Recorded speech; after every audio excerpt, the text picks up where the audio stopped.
नमस्कार दोस्तों, target with एग्रेटा YouTube channel पर आपका हार्दिक स्वागत है। मैं राकेश और आपके बीच आज का जो हमारा टॉपिक है वो टॉपिक है सॉइल इरोजन।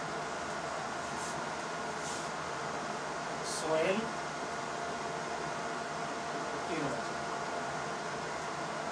दोस्तों, सॉइल इरोजन क्या होता है? इसको हिंदी में मृदा अपरदन कहा जाता है। क्या कहा जाता है? मृदा अपरदन। क्या होता है मृदा अपरदन? क्या होता है soil erosion? Soil erosion, erosion का मीनिंग, अपरदन का मीनिंग आप कटाव बोल सकते हो। कटाव, मृदा कटाव, ठीक है। इसकी जो सही से इसको हम डेफिनेशन बताऊंगा, मैं आपकी इसको परिभाषित करूंगा। Soil erosion is a soil particles, soil particles यानी कि मृदा कण। Soil particles move one place to another place. Soil particles move one place to another place is called soil erosion. Okay? यानी कि जो मृदा के जो कण है, जो मृदा कण है, वो मूव यानी कि एक स्थान से दूसरे स्थान पर मूव हो गए, यानी कि चले गए, वो क्या होता है? Soil erosion. Soil particles move one place to another place is soil erosion. आपको इतनी बात समझ में आई? मृदा कण, मिट्टी के कण, मृदा के कण एक स्थान से दूसरे स्थान पर चले जाना हमारा सोइल इरोजन कहलाता है। ठीक है दोस्तों, आपने इतनी बात पढ़ी, आपने ये समझा कि सोइल इरोजन क्या होता है, मृदा अपरदन क्या होता है। अब हम बात करेंगे type of the soil erosion. Type of soil erosion यानी कि मृदा अपरदन की प्रकार। सबसे पहले जो मृदा अपरदन है वो है जियोलॉजिकल इरोजन। नंबर सेकंड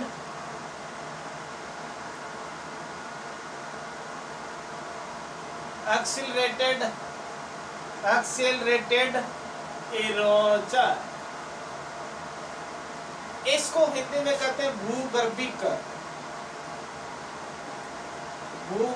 अपरदन, और इसको कहते हैं त्वरित अपरदन। दोस्तों सबसे पहले हम बात करते हैं जियोलॉजिकल। देखिए सोइल इरोजन कितने टाइप का? दो प्रकार से होता है, टू टाइप से होता है। नंबर फर्स्ट हमारा जियोलॉजिकल इरोजन, नंबर सेकंड है एक्सीलरेटेड इरोजन, जिसको हम त्वरित कहते हैं। सबसे पहले हम जियोलॉजिकल इरोजन की बात करते हैं। Geological erosion is a natural erosion. ये एक प्राकृतिक अपरदन है, ठीक है। और ये जो इरोजन होता है, जियोलॉजिकल इरोजन होता है, वो स्लो प्रोसेस में होता है, यानी कि बहुत स्लो प्रोसेस में होता है ये। और ये सॉइल फॉर्मिंग के साथ साथ, सॉइल फॉर्मिंग फैक्टर के साथ साथ ये हो जाता है, ठीक है। अब हम बात करेंगे type of the geological erosion, यानी कि जियोलॉजिकल इरोजन है वो कितने प्रकार का होता है, हम उसकी बात करेंगे। जियोलॉजिकल इरोजन इज ए प्राकृतिक या नेचुरल इरोजन। इसकी स्लो प्रोसेस में ये होता है, इसकी हम बात करेंगे। सबसे पहली बात करेंगे हम जियोलॉजिकल इरोजन के टाइप, ये कितने प्रकार का होता है। सबसे पहले वाटर इरोजन की बात, second wind erosion, okay. Number third wave erosion. Geological erosion is 3 types of water erosion and wind erosion and wave erosion. Okay? दोस्तों साथ साथ आप नोट करते रहें। वाटर इरोजन की बात करेंगे। जो वाटर इरोजन है वो 3 टाइप्स का है। सॉरी, वाटर इरोजन के टाइप्स की बात करेंगे। वाटर इरोजन सबसे पहले स्प्लैश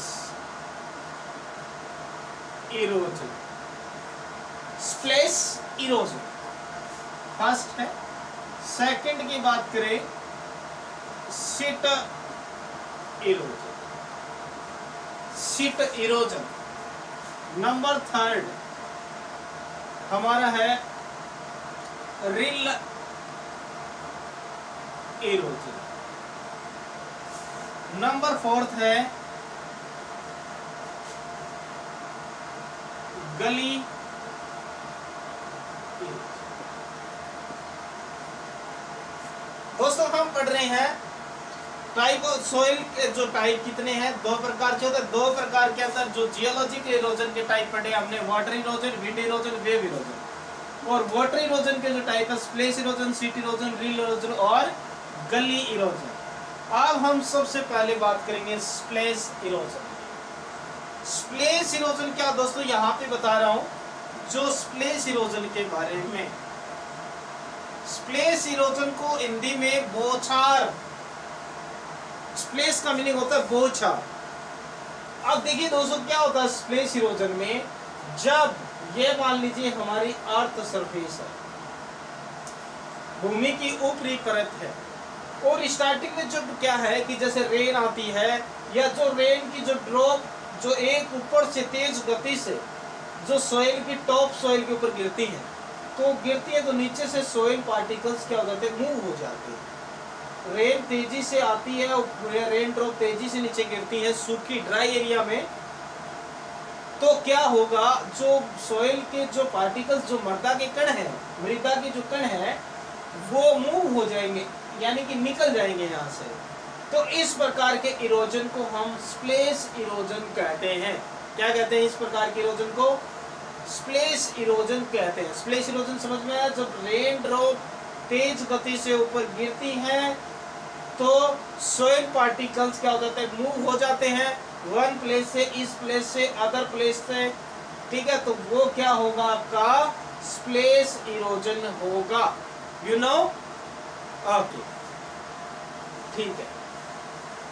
अब हमने बात की स्प्लैश इरोजन, फिर बाद में स्प्लैश इरोजन के साथ साथ क्या हुआ, ये अर्थ सरफेस थी, बूंदे क्या हुआ, यानी कि रेन और ज्यादा तेज होगी, पानी इकट्ठा होकर बहने लग गया। पानी क्या हुआ, इकट्ठा हुआ और पानी बहने लग गया। अगर पानी बहने लग जाता है तो मैं आपको एक बात बताऊंगा कि जो हमारी जो टॉप सोइल होती है, टॉप सोइल की जो हमारी 1 इंच लेयर है, टॉप सोइल की जो 1 इंच जो लेयर है ऊपर की, उसको बनने में 200 से लेकर 800 ईयर्स लग जाते हैं, यानी कि 200 से लेकर 800 साल लग जाती हैं ऊपर की जो लेयर बनने में, ठीक है। तो इस बनने में, जो लेयर बनने में इतना टाइम लगा है, तो पानी जब इकट्ठा होकर बहकर फिर ऊपर वाली लेयर को इकट्ठा करके ले जाता है, तो इसमें हमारे न्यूट्रिएंट्स और जो सॉइल फर्टिलिटी है वो इसी से ही बनी रहती है।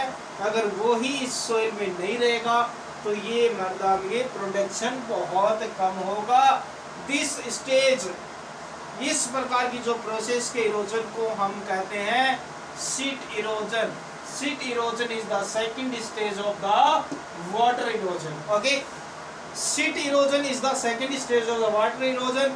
This stage is dangerous, very dangerous for the farmers.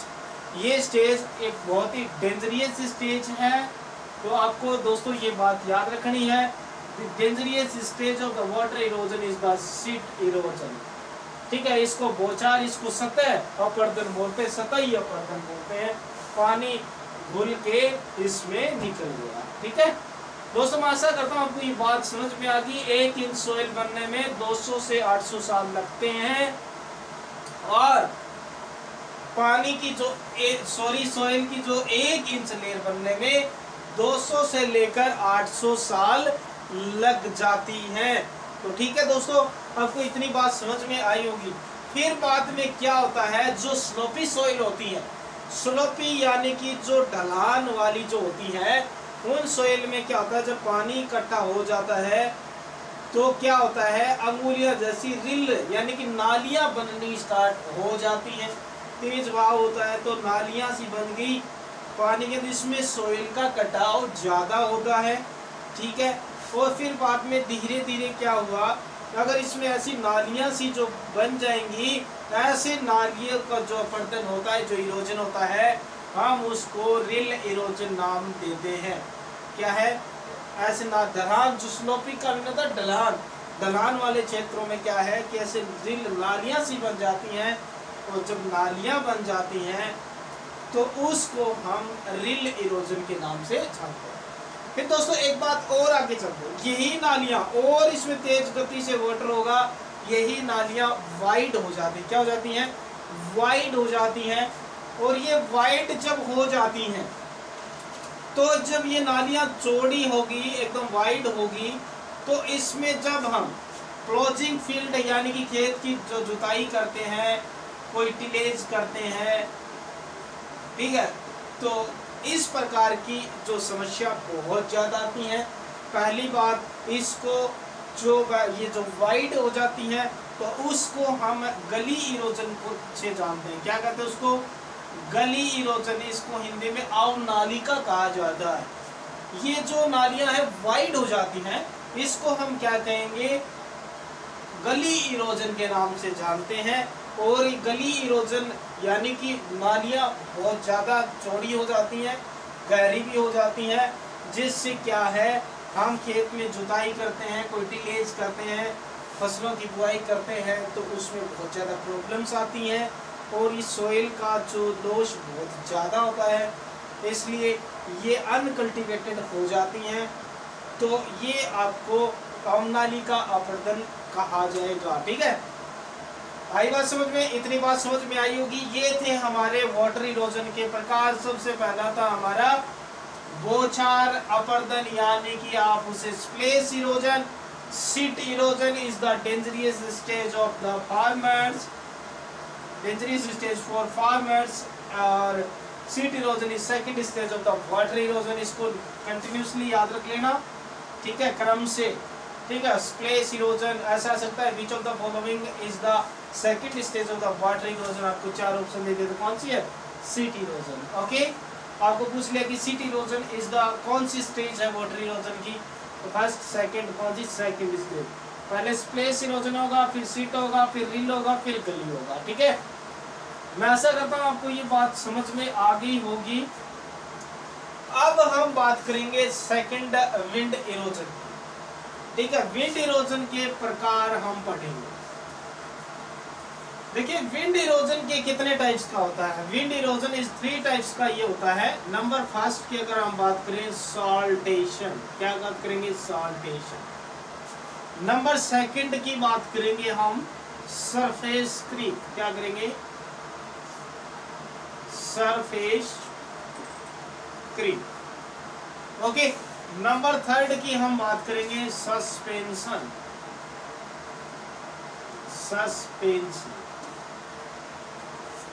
Saltation को हिंदी में कहते हैं उछलन। सबसे पहले हम सॉल्टेशन की बात करें। ओके, सॉल्टेशन ये मान लीजिए हमारी अर्थ सरफेस है। क्या है ये, अर्थ सरफेस, यानी कि टॉप सोइल। और सोल्टेशन की बात करें, सोल्टेशन प्रोसेस से सबसे पहली बात, इसके अंदर जो सोल्टेशन के अंदर जो सोइल पार्टिकल्स आते हैं उनका जो डायमीटर होता है वो 0.1 से लेकर 0.5 mm होगा। याद रखना आपको ये बात, कितना होता है the diameter of the saltation particles, यानी कि soil particles in saltation process is the 0.1 to 0.5 mm। समझ गए होंगे। इससे जो लॉस होता है इस सोल्टेशन से वो 50 से लेकर 75% जो लॉस होता है इरोजन से, वो हमारा सोल्टेशन से ही होता है। ठीक है, अब बात करें ये सोल्टेशन जो होता है, इसके अंदर जो सोइल पार्टिकल्स होते हैं वो जंप करते हैं। क्या करते हैं?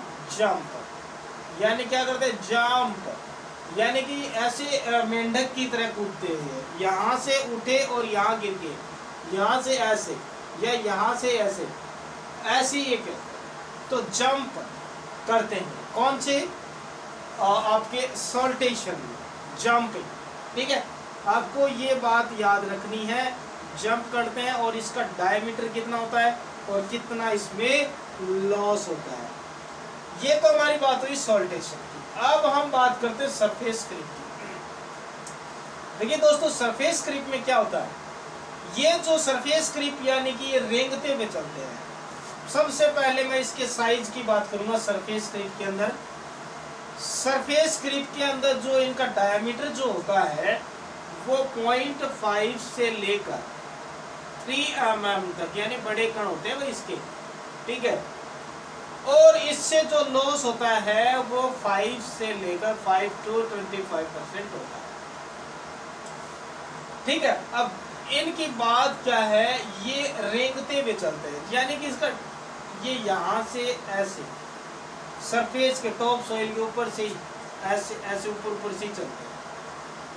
ठीक है, तो इसका आपको इससे जो लॉस है 5 to 25% होता है। इसका डायमीटर कितना होता है?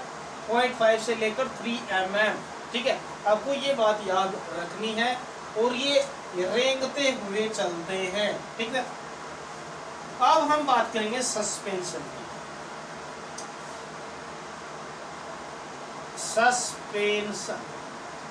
सस्पेंशन में क्या होता है, ये जो हमारी अर्थ सरफेस थी तो इसमें क्या है, ये विंड है, ये जो मिट्टी के कण है ये स्मॉलर साइज के होते हैं, बहुत ही महीन होते हैं, और इससे जो लॉस होता है वो 3 से 4% तक लॉस होता है, और ये हवा में ही लटके रहते हैं। ठीक है दोस्तों, ये साइज इसका छोटा होता है, और इसको हिंदी में सस्पेंशन को कहते हैं निलंबन। ये हवा में ही लटके रहते हैं। ठीक है, इतनी बात समझे आप। ठीक है, ये हमारा हुआ, हमने अभी तक पढ़ा वाटर इरोजन के टाइप और विंड इरोजन के। अब हम बात करेंगे थर्ड, वेव इरोजन। किसकी बात करेंगे? Wave erosion. अब वेव इरोजन की बात कर रहे हैं, ये हमारा हो गया, ये हो गया। अब हम बात कर रहे हैं वेव इरोजन।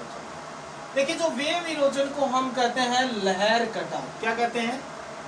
लहर कटाव। क्या कहते हैं इसको? लहर कटाव। यानी कि जो भी जितने ज्वार भाटा फ्लूड जो आता है उसमें, जैसे कि हमारी रोड वगैरह है, तो एक हिस्सा इसका कट के गिर जाता है लहरों से, उस इरोजन को हम वेव इरोजन कहते हैं। कोई बहुत ही ज्यादा खड्डा हो गया, डल गए, यानी कि ज्यादा वो तेज हैवी रेनफॉल जब होगी उसको बाढ़ के रूप में कन्वर्ट हो जाता है, लैंडस्लाइड वगैरह यानी कट जाती हैं, तो वो हमारा वेव इरोजन के अंदर आता है। ठीक है दोस्तों, एक आपको बहुत अच्छी इंफॉर्मेशन मैं बता देता हूँ अभी। दोस्तों, जल्दी से जल्दी क्या है कि आप चैनल को सब्सक्राइब करें, और राजस्थान गवर्नमेंट के अंदर, राजस्थान गवर्नमेंट ने 1900 एग्रीकल्चर सुपरवाइजर की पोस्ट नोटिफिकेशन आ गया। उसकी प्रक्रिया सीएम अशोक गहलोत मुख्यमंत्री ने कहा है कि इसकी जो प्रोसेस है वो बहुत ही जल्दी होगी, और 290 WO असिस्टेंट एग्रीकल्चर ऑफिसर की भर्तियां होंगी।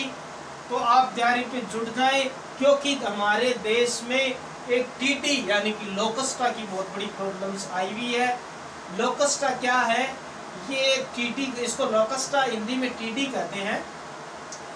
ये क्या होती है, फसलों को बहुत ज्यादा नुकसान, क्या बहुत क्या सारी खाई जाती है, जैसे नीम, धतूरा, आक, इनको छोड़कर बाकी सभी को चौपट कर देती है। इसकी समस्या के नियंत्रण के लिए सीएम अशोक गहलोत ने क्या कर दिया कि 1900 एग्रीकल्चर सुपरवाइजर जो 12th बेस पे है और 290 जो बीएससी एग्रीकल्चर के बेस पे है, इसकी वैकेंसी आउट की है। इसकी प्रोसेस जल्दी होगी, तो आप जल्दी से जल्दी इस पर तैयारी लग जाओ और मैं आपके साथ हूँ। हम सब मिलकर एक अच्छे से तैयारी करेंगे। हम पहले बार ही हम इजली से एग्जाम करेंगे, ठीक है। तो हम वेव इरोजन की बात कर रहा था, इसको हम कहते हैं लहर कटाव। मैं आपको कुछ इंपॉर्टेंट पॉइंट बताता हूँ। जैसे इंडिया के अंदर जो लिमिट है इरोजन की, जो परमिसेबल लिमिट है वो 12 टन पर हेक्टेयर। कितनी है? 12 टन पर हेक्टेयर, इतनी लिमिट है। बट इंडिया में होता कितना? 14.5 या 14.26 कुछ, यानी कि 15 मान लीजिए इसको, 15 टन पर हेक्टेयर तक इसमें क्या हो जाता है, सोइल का इरोजन से लॉस हो जाता है। वैसे accept is the 14.6 ton per hectare. Okay, 14.6 per hectare इतना लॉस हो जाता है, ठीक है। तो ये लॉस, हाँ जी, कितनी?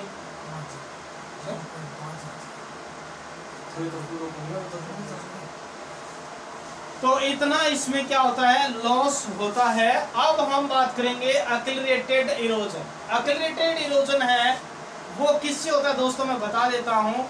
एक्सेलरेटेड इरोजन यानी कि त्वरित अपरदन, जो डिफॉरेस्टेशन, जो वनों के कटाव की वजह से और वनों की कटाव की वजह से, और आपका जैसे कि जो ह्यूमन बीइंग है, एनिमल्स हैं, जो ग्रेजिंग फील्ड्स हैं, इसमें क्या होता है, सोइल इरोजन जो होता है, इस प्रकार के इरोजन को हम त्वरित इरोजन या एंथ्रोपोजेनिक इरोजन कहा जाता है। ओके, ये बात आपने दोस्तों पढ़ी।